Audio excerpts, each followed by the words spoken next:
제가 최근에 읽었던 책 중에 이순신의 바다라는 제목을 가진 책이 있었습니다. 책을 읽으면서 가장 인상 깊었던 부분은 거북선이 전쟁에 투입된 사천 해전을 다룬 부분이었습니다. 거북선이 이제 세계 해전사에 이렇게 새롭게 위용을 드러내는 그런 장면인데요. 그 장면을 작가가 묘사하는 부분에서 제 마음에 새로움이 좀 다가왔습니다. 작가는 거북선의 놀라운 위용이나 전술적인 가치 이런 부분을 이야기하기도 했지만 훨씬 더 중요하게 이야기하는 부분은 이 부분이었던 것 같습니다. 전투 중에 거북선 탑승자들이 겪어내야만 하는 상황에 초점을 맞춰서 그것을 이야기하고 있었습니다. 제가 그 부분을 읽어드리도록 하겠습니다.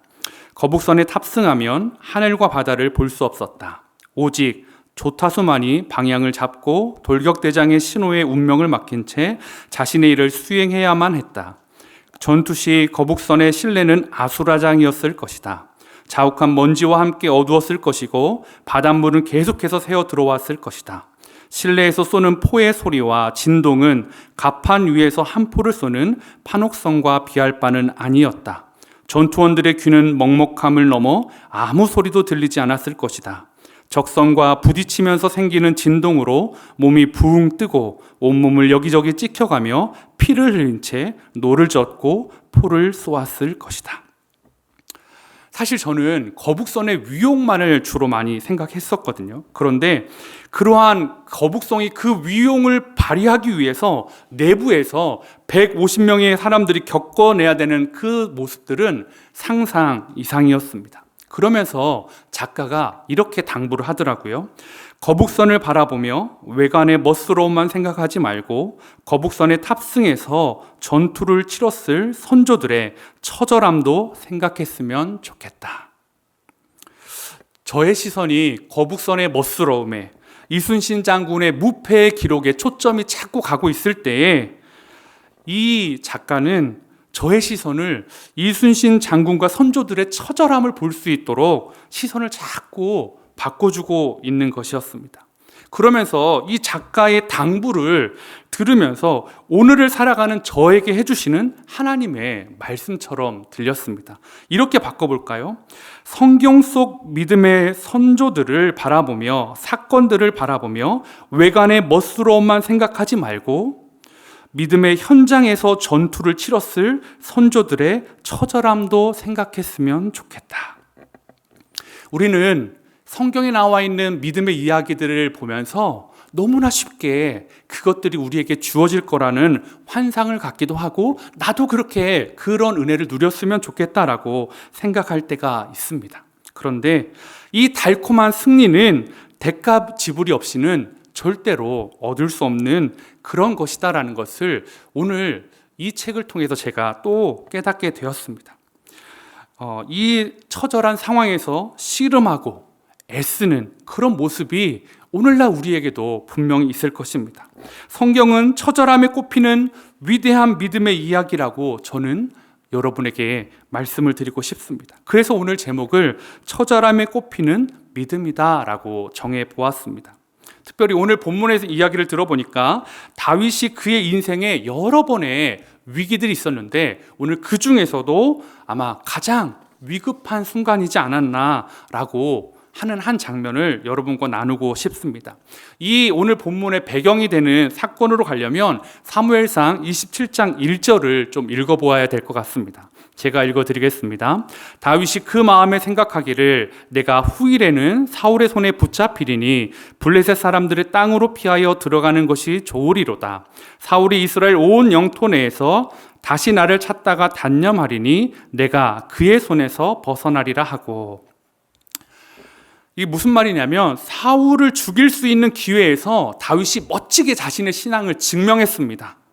그리고 그렇게 드러냈는데 나는 이런 사람이야. 나는 당신을 죽일 의도가 없어 라고 분명하게 표방했는데 분명한 것은 다윗도 지쳐가고 있었다라는 것입니다. 10여 년의 도피 생활이 계속되면서 많이 지쳤습니다. 이러한 상황 가운데 다윗은 사울을 피하고 싶어서 오늘 27장 1절에 후일에 사울에게 잡힐 게 두려워서 블레셋이라는 또 다른 원수에게로 또 다른 원수의 입속으로 자진해서 들어갑니다. 블레셋이 안전해서가 아니라 사울을 피할 수 있는 곳이 그곳밖에 없어서 너무나 불안하지만 그곳으로 가고 있는 것입니다. 사실 우리가 잘 아는 것처럼 블레셋 땅은 다윗이 한번 도피처로 사용했던 땅입니다. 어떻게 나왔죠? 어떤 결과가 있었습니까? 미친 채 하면서 침을 질질 흘리고 벽을 박박 긁으면서 미친 채해서 겨우 도망쳤던 곳입니다. 그러한 곳으로 다시 들어가야 되는 다윗의 마음, 얼마나 절박했는지 아마 잘 느껴질 거라고 생각이 되어집니다. 그만큼 다윗은 상황이 좋지 않았습니다. 그리고 그 상황보다 더 마음이 힘들었습니다. 다윗이 그렇게 블레셋에게 망명을 요청했는데 너무나 다행스럽게도 블레셋 왕 가드 왕 아기스가 다윗을 받아줍니다. 그리고 그 마음을 잃지 않기 위해서 다윗이 어떠한 일을 하냐면 거짓말을 합니다. 그리고 잔혹한 전략을 통해서 자신의 마음을 증명합니다. 또 가드왕 아기스에게 뇌물도 아낌없이 줘서 그의 마음을 사는 데 성공합니다. 이러한 다윗의 노력은 아기스의 신임을 얻는 데 성공하게 되고요. 또 그래서 시글락이라는 한 성을 얻어서 살아갈 수 있는 방편을 얻기도 합니다. 그런데 문제는 이러한 신임 때문에 아기스 왕이 다윗을 이스라엘과의 전쟁 가운데 네가 선봉장으로, 네가 우리 진영의 장군으로 참여하면 좋겠다라고 이야기를 하는 장면이 오늘 본문의 앞에 나오고 있습니다.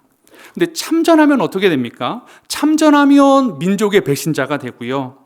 참전하지 않으면 아기스 왕에게 충성을 의심받아서 죽임을 당할 수밖에 없는 그런 상황입니다. 한쪽을 선택하면 이스라엘의 왕이라는 사명을 포기해야 되고요. 다른 한쪽을 선택하면 당장 죽임을 당하는 생명을 포기해야 되는 결정입니다. 여러분, 사명을 포기하시겠습니까? 생명을 포기하시겠습니까? 아무도 대답 못 하시는 것처럼 다윗도 그러한 상황 가운데 놓여 있었습니다. 근데 너무 감사하게도, 너무 다행히도 다윗의 입을 통해서도 아니고 아기스 왕을 통해서도 아니고 아기스 왕의 군대 장관들이 다윗을 데려가지 말자라고 얘기합니다. 얘는 안 된다.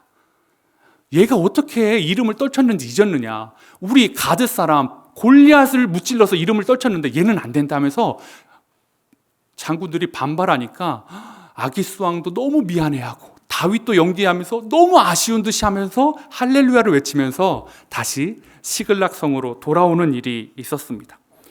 해피엔딩이죠. 그런데 여기서 끝났으면 다윗의 처절함이 좀 덜했을 것 같아요. 근데 돌아오는 길에 오늘의 사건이 일어났습니다. 오늘 1절에 보니까 다윗과 그의 사람들이 사흘 만에 시글락에 이른 때에 아말렉 사람들이 이미 네겝과 시글락을 침노하였는데 그들이 시글락을 쳐서 불살랐다라고 이야기합니다. 다윗이 성을 비운 3일 동안에 아말렉 사람들이 시글락을 쳐들어와서 모든 걸 불태우고 노략하고 여자와 아이들을 다 붙잡아간 상황을 마주하게 되었습니다. 지쳐 있었어요. 다윗이 지쳐 있었어요. 그나마 견디고 그나마 할렐루야를 외치고 돌아왔는데 그에게 주어진 건 더 큰 절망이고 처참한 상황이었습니다. 그래서 다윗과 그의 사람들이 4절에 다윗과 그와 함께한 백성이 울 기력이 없도록 소리를 높여 울었더라라고 얘기합니다. 600명의 사람들이 예외 없이 감정의 공황 상태에 빠져버렸습니다. 그리고 어떻게 해야 된다는 생각도 못하고 그냥 엉엉 울고 있는 거예요. 불타버린 성 안에 600명의 장정들의 울음소리만 퍼져나가고 있는 것입니다. 그런데 이 600명이 울다가 지쳐서 기력을 다 잃었는데 그래도 마음의 불편함이, 마음의 원통함이 해결되지 않는 거예요. 그래서 그 마음의 원통함을 분출할 수 있는 분출구를 찾습니다. 그게 다윗이었습니다. 무엇이라도 하지 않으면 미칠 것 같아서 한 명을 찍었어요. 그게 다윗이었습니다. 오늘 말씀 6절에 백성들이 자녀들 때문에 마음이 슬퍼서 다윗을 돌로 치자 하니, 함께했던 동료가 다윗을 죽이고자 하는 것입니다. 다윗을 곱게 죽이는 것은 성에 차지 않아서 돌로 쳐서 죽이자라고 이야기하고 있습니다. 사실 다윗도 원통합니다. 다윗도 자기의 아내가 포로로 잡혀갔습니다. 그래서 울 기력이 없도록 다윗도 울었다라고 이야기합니다. 무엇을 잘못해서 이런 결과가 났는지 아무리 다윗이 생각해봐도 원인을 쉽게 찾을 수가 없습니다. 거슬러 올라 볼까요? 자신이 이러한 상황에 놓인 이유는 자신이 10대 때에 사무엘에게 기름 부음 받은 것 때문이었습니다. 하나님을 조롱하는 골리앗을 보고 의로운 분노를 가지고 용감하게 골리앗을 무찔렀던 것, 그것 때문이었습니다. 하나님이 사울왕을 죽일 수 있는 기회를 수차례 주셨음에도 불구하고 하나님의 기름 부음 받은 자로 내가 어떻게 죽일 수 있냐고 하나님의 말씀을 붙잡고 용서하고 돌아섰기 때문이었습니다. 이러한 삶의 결과로 그게 얻은 게 무엇이라고요? 기나긴 10여 년이 넘는 도피 생활이었습니다. 아내의 생사는 알 수 없게 되었고 수족과 같은 사람들의 쏟아지는 그 비난과 눈총을 온몸에 받아야 되고 받는 것뿐만이 아니라 죽음의 위협에 처해 있었다라는 것입니다. 만약에 여러분이 다윗과 같다면 어떤 마음이셨을까요? 아마 너무너무 처참했을 것 같습니다. 너무너무 죽고 싶은 심정이었을 것 같습니다. 하나님을 사랑하며 하나님의 뜻대로 몸부림을 친 대가로 얻은 것이 이러한 상황이라는 게 억울합니다. 다윗도 화낼 사람을 찾아야죠. 다윗도 자신의 분노를 배출할 그 배출구를 찾아야 했습니다. 누가 있죠? 아마 다윗에게는 하나님뿐이었을 것 같습니다. 하나님을 원망하고 하나님께 분노를 표출할 수 있는 상황이었습니다. 그런데 다윗은 이러한 처참한 상황을 극복해 나갑니다. 그리고 믿음의 꽃을 피워갑니다. 다윗이 처참한 상황에서 어떻게 믿음의 꽃을 피웠는지 오늘 본문을 통해서 여러분과 함께 나누고자 합니다. 처절한 상황에서 믿음의 꽃을 피우기 위해 다윗이 첫 번째로 했던 것은 내 하나님께 힘을 얻는 것이었습니다. 오늘 본문에서는 처절함을 경험한 두 부류가 있습니다. 하나는 다윗이고 다윗의 부하들이었습니다. 똑같이 하나님 때문에 피난 생활을 했고 하나님 때문에 가족을 잃을 경험을 했었습니다. 그런데 다윗의 사람들은 처절함 때문에 하나님을 바라보는 걸 포기했습니다. 그런데 다윗은 처절함 때문에 하나님을 바라보고 붙잡고 있는 것입니다. 6절에 보면 6절 후반부에 보면 다윗이 크게 다급하였으나 그의 하나님 여호와를 힘입고 용기를 얻었더라. 무엇이 다윗과 그의 백성들을 똑같은 상황에서 전혀 다른 선택을 하게 합니까? 백성들은 다윗을 죽임으로 마음의 원통함을 조금이라도 덜어내고자 했습니다. 그러나 다윗은 다급한 상황 중에도 자신의 하나님을 힘입어 용기를 얻고 이 일을 돌파해 나가고자 했습니다. 다윗이 기름 부음을 받고 골리앗과의 전투를 통해서 죽일 수 있는 기회가 있음에도 사울을 죽이지 않은 사건을 통해 그리고 수많은 도피 생활을 통해 다윗이 진짜 얻었던 것은 그가 경험했던 하나님이셨습니다. 하나님과의 스토리였습니다. 다윗에게 하나님은 아브라함의 하나님, 이삭의 하나님, 야곱의 하나님이 아니라 바로 나의 하나님이었습니다. 하나님은 나의 하나님이에요. 골리앗과 싸울 때 나의 하나님, 기름 부어주셨을 때 나의 하나님, 사울을 용서해 줄 때 나의 하나님, 도피 생활을 하는 곳곳마다 나의 하나님, 나의 하나님, 나의 하나님이 있었기 때문에 오늘 이 처절함의 자리에서 나의 하나님을 찾고 있는 것입니다. 아무것도 안 남는 것 같지만 다윗이 자신의 하나님을 발견한 것처럼 저와 여러분의 삶에도 하나님이 계심을 경험하는 시간 되길 원하고 하나님의 계심을 발견하는 이 밤이 되기를 간절히 소망합니다. 오늘 이 밤 여러분을 지키시고 보호하셨던 하나님, 이 자리에 오게 하신 하나님 분명히 저는 있을 거라고 확신합니다. 그 하나님은 이웃집 누군가의 하나님, 김집사의 하나님, 우리 엄마의 하나님, 아빠의 하나님이 아니라 여러분의 하나님이 줄 믿습니다. 그 하나님, 그 하나님으로부터 힘을 얻고 용기를 얻는 시간 되시기를 간절히 축복합니다.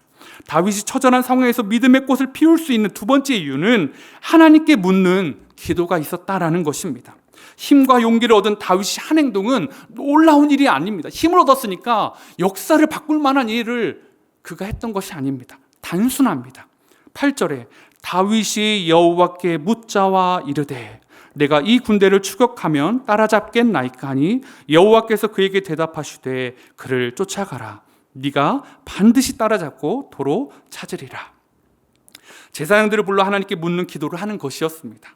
다윗이 자신의 힘으로 이 상황을 잘 넘길 수 있는 큰 힘을 가지고 있었던 것이 아닙니다. 그저 이 상황을 가지고 겨우 하나님께 물어볼 정도의 힘을 얻은 것이었습니다. 그의 하나님, 그를 지켜주셨던 그 하나님을 통해 또다시 하나님 왜 그럴까요? 하나님 어떻게 해야 될까요? 물어볼 수 있는 힘을 얻었다라는 것입니다. 그런데 놀라운 것은 뭐냐면 하나님이 그 자그마한 기도에 겨우 힘을 차리고 하나님께 구했던 기도에 즉각적으로 응답해 주셨다는 것입니다. 그리고 가족을 찾을 것이다라는 확답도 주셨습니다. 사랑하는 성도 여러분, 오늘 우리에게 필요한 것은 큰 능력, 큰 은사 아닙니다. 우리에게 진짜 필요한 것은 다윗이 쥐어짜듯이 하나님께 기도할 용기를 얻었던 것처럼 다시 힘을 얻어 기도의 자리에 서는 은혜입니다. 그러면 하나님은 반드시 우리를 건져주시고 수치의 자리가 아닌 영광의 자리에 세워주겠다라고 성경을 통해 말씀하고 계신 것입니다. 저는 이 기도가 우리에게 필요하다고 생각이 되어집니다. 제가 얼마 전에 저희 교구 안에 폐암 수술을 하신 분과 기도를 하고 교제하는 시간들이 있었습니다.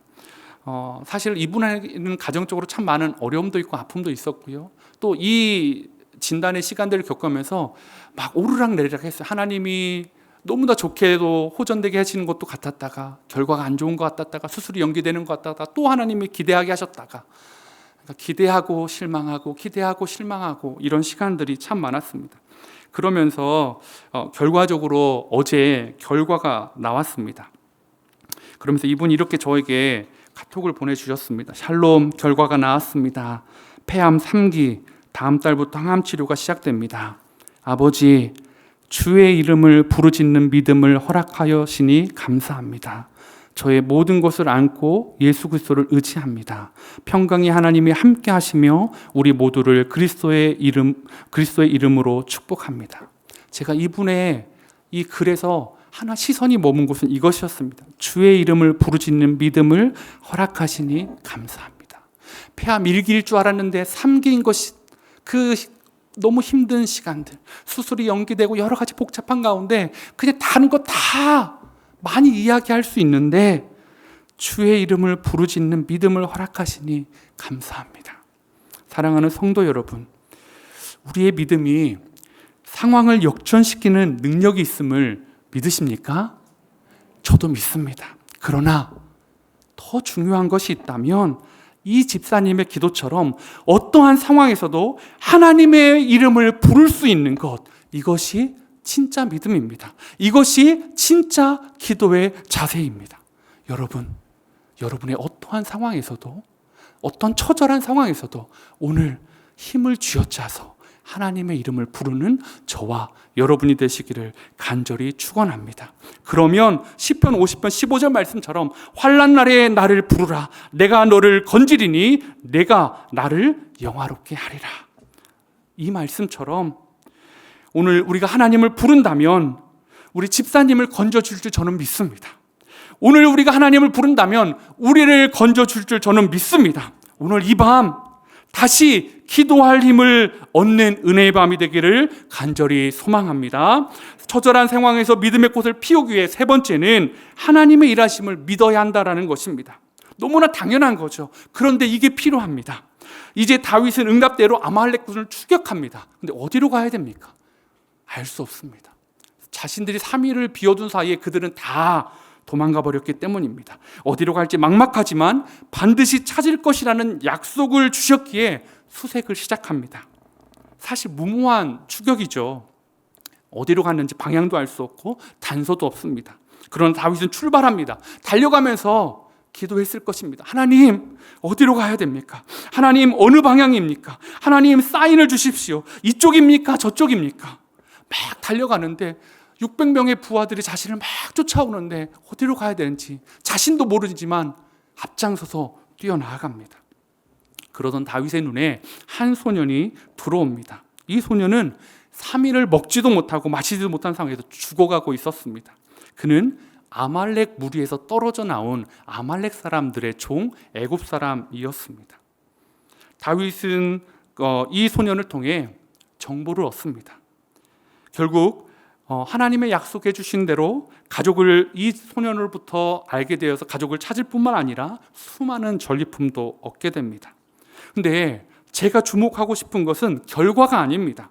하나님이 이 일을 준비하신 타이밍이었습니다. 13절에 보니까 다윗이 그에게 이르되 너는 누구에게 속하였으며 어디서 왔느냐 하니 그가 이르되 나는 애굽 소년이요 아말렉 사람의 종이더니 사흘 전에 병이 들매 주인이 나를 버렸나이다.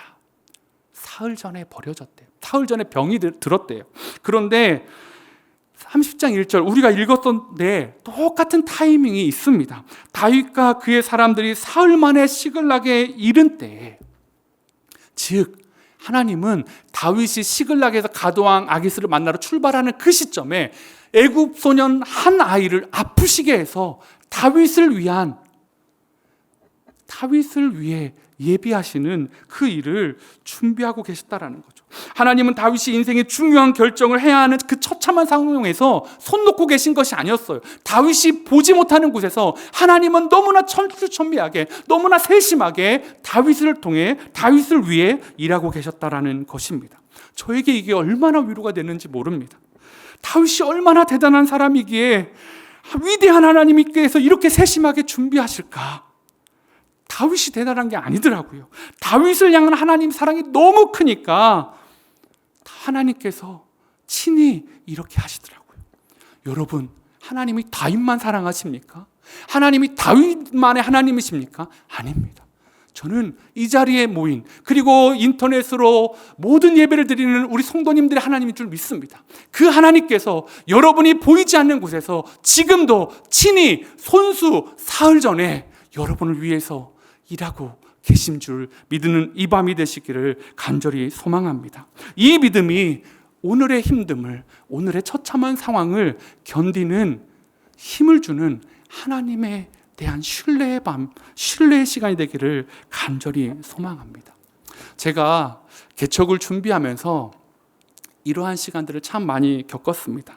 나의 하나님을 만나고 하나님께 기도하고 하나님의 일하심을 보여주는 시간. 제 뜻대로 되는 게 하나도 없더라고요. 장소부터 시작해서 사역자를 구하고 뭐 하나하나 하는데 다 안 돼요. 사역자는 다 모집할 수 없었고, 장소를 가면 교회는 안 된다고 그러고, 뭐 때문에 안 된다고 그러고, 뭐가 안 맞고 그러던 중에 또 제가 12월 29일 날 담낭 절제 수술을 하면서 병원에 또 3일간 입원해 있었고, 또 태어나자마자 장소를 구해야 돼서 추운 엄동 소란에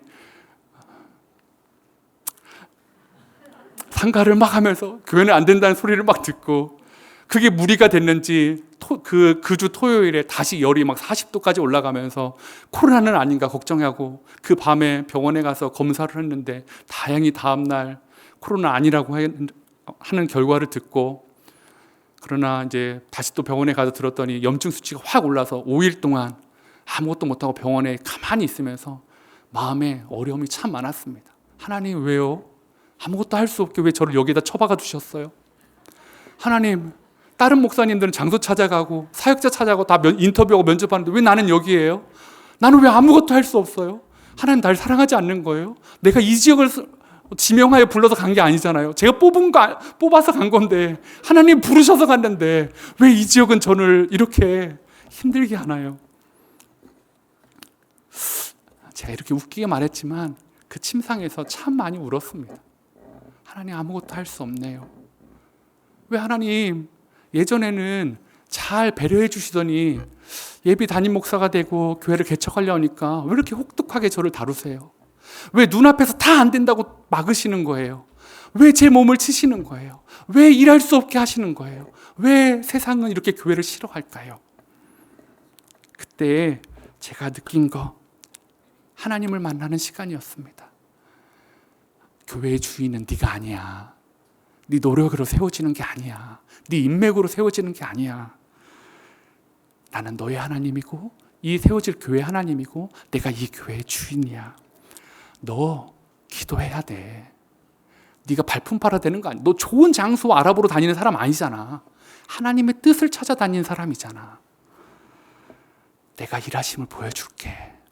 너 병원에 있어도, 아니 네가 어디에 있어도 나는 네가 보이지 않는 곳에서, 보이는 곳에서 일하는 하나님이야 라고 하나님이 저에게 말씀해 주셨습니다. 사랑하는 성도 여러분, 믿음은 화려한 것이 아닙니다. 믿음은 기도하면 뚝딱 얻어지는 것, 그런 때도 있지만 그것이 다가 아니었습니다. 믿음은 처절한 것입니다. 믿음은 진짜 처절한 것입니다. 처절하다고, 내 인생이 지금 너무 처절하다고 여러분 인생이 실패한 것 절대 아닙니다. 믿음 생활은 영적 전쟁이기 때문입니다. 전쟁 어떤지 제가 서두에서 거북선안의 상황 말씀드렸죠. 귀가 안 들리고 이리저리 몸이 부딪히고 앞이 보이지 않고 두렵지만 앞에서 말하는 사람의 말에 의지하여서 노를 지르라면 노를 저어야 되고 장전하라면 장전해야 되고, 그렇게 할 때에 거북선은 무패의 상징의 위대한 거북선이 될 수 있었던 것처럼 우리가 믿음을 가지고 있는 오늘도 녹록하지 않다 할지라도 하나님 앞에 녹록한 상황으로 나아가는 것이 아니라, 하나님 우리한테 보고 싶은 것은 내 삶이 얼마나 평탄하냐, 내 삶이 얼마나 처절하느냐가 아니라 너는 평탄한 삶에서 어떤 믿음의 꽃을 피웠니? 너는 처절한 상황에서 어떤 믿음의 꽃을 피우고 있느니? 라는 그 질문이라는 것입니다. 사랑하는 성도 여러분, 우리 오늘 다 각자 처한 상황이 다를 것입니다. 영적인 상황, 경제적인 상황, 자녀의 상황, 관계의 상황들. 그런데 그 상황에서 하나님이 물어보시는 것은 너는 거기서 어떤 믿음의 꽃을 피우고 있니? 라고 묻고 계십니다. 오늘 다윗처럼 처절한 상황에서도 너무나 아름다운 믿음의 꽃을 피웠던 다윗처럼 오늘 이 밤 다시 나의 하나님을 의지하고 다시 기도하고 그리고 하나님의 일하심을 확신하면서 하나님을 나아갈 때 우리의 처절한 삶에 아름다운 믿음의 꽃이 피어지는 시간이 될 줄 확신합니다.